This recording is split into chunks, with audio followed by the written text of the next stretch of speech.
Welcome back. We're coming to you this week from the heart of Washington, D.C., and we've been looking at a powerful political force in this town, the so-called Israel lobby.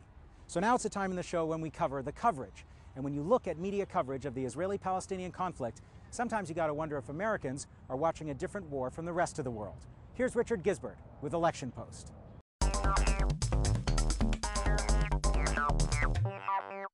The problem with the coverage of the Palestine-Israel issue in this election campaign is how little there is of it. This week on the Election Post, the difficulties in covering a debate the candidates aren't really having. The Palestine-Israel issue seldom comes up in the campaign, but when it does, the three remaining candidates speak with one voice.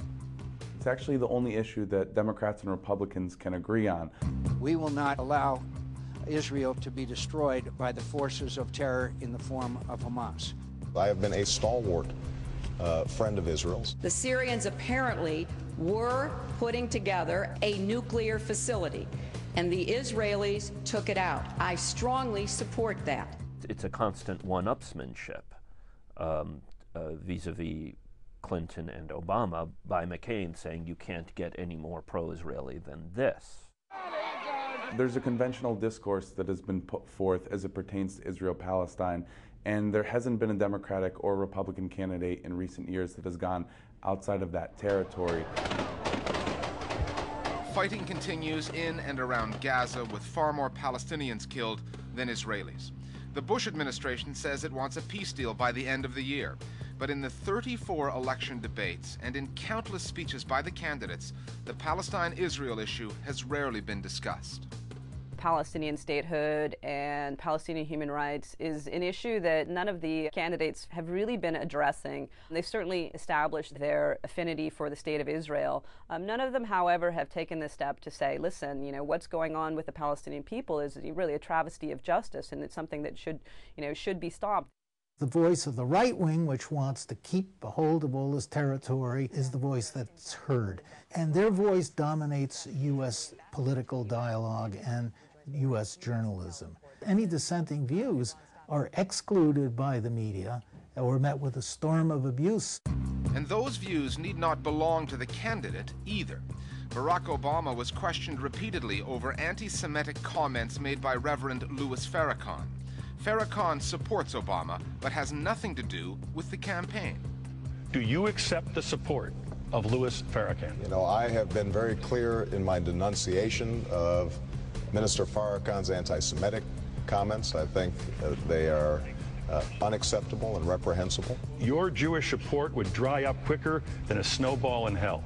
Tim Russert was really pushing Barack Obama to distance himself from Louis Farrakhan, and Obama did that. As you know, Reverend Farrakhan called Judaism gutter religion. Russert wouldn't let that go away. He insisted on continuing to come back and talk about that. What do you do to assure Jewish Americans that you are consistent with issues regarding Israel? Perhaps he might have a different viewpoint than the mainstream, I think, is what they were trying to get at. Does Barack Obama have issues with Jewish people? Does he have to meet, perhaps, once again, with Jewish leaders to try to reassure them? Well, that's a remarkable statement, considering what he's already said and so on, and it's utterly off the agenda that he would give assurances to the Palestinian community, to other Arab or Muslim communities. John McCain surveyed damage caused by frequent Hamas rocket attacks. When Republican John McCain recently visited Israel, the CNN reporter covering him, to his credit, asked McCain why he failed to go to the occupied territories. McCain's response was telling. Why not spend any time with Palestinians on this trip? They say it's proof to them you wouldn't be an honest broker, or that at least until you're president, you're pandering to the lobby back home. Well, they're free to say whatever they want to say. Well, he's trying to send a signal that he is more pro-Israeli than anyone could possibly be. And I think that that's the message that the McCain campaign wanted to send with that, and I think that they were successful.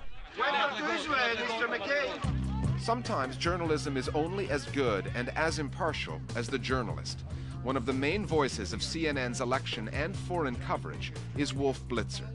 Few Americans know it, but Blitzer used to be a lobbyist for the American Israel Public Affairs Committee. You can see a young Blitzer in action on YouTube from a debate in 1989. Israel has all of the justifications in the world to exist. And I don't even think it's appropriate to question the reason why Israel exists. Thank God that there is at least one Israel. Can a former lobbyist for Israel provide impartial, objective reporting for CNN? Would any American news channel ever hire a former Palestinian lobbyist to tell this story? The first question is open to debate. The second one really isn't. And we'll be back here again next week on the Election Post with more on the media and the U.S. elections. We're back at the White House, where in January 2009, all the tourists will have an opportunity to gawk at a new resident moving in. The outgoing resident, George W. Bush, is on record saying that he wants to see the creation of a Palestinian state before the end of his term. But with only 9 months left, it's really looking like the next president will have to start afresh on the U.S. roadmap to peace. So who among the presidential candidates do Palestinians have their eye on? We went to Ramallah to find out. Hi, my name is Victor Hadi. I'm a Palestinian American, or an American Palestinian, I should say. And I am the owner of Zayt Za'atar, which means olive oil and thyme. This is our third branch. It's in the main street of Ramallah, Palestine. The business is excellent. We also make a pastry called Palestine, and it's our most selling products. And we sell it because I think when people eat it, they will become more patriotic. Moreover, we make money. As a Palestinian businessman, American politics is very important to us because whoever in the office, in the Oval Office in November, I think, and I hope it's Barack Obama, I think it will change the political and therefore the economic situation here. It will bring more peace. It will ease the tension in Iraq and in the region.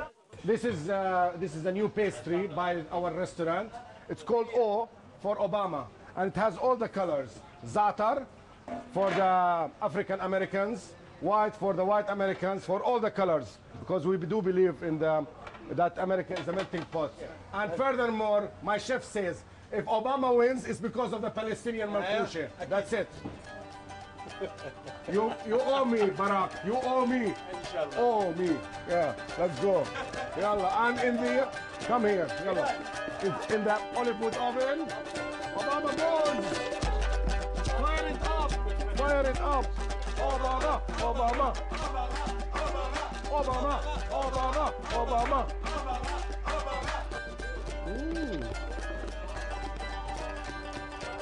Excellent. Bon appetit.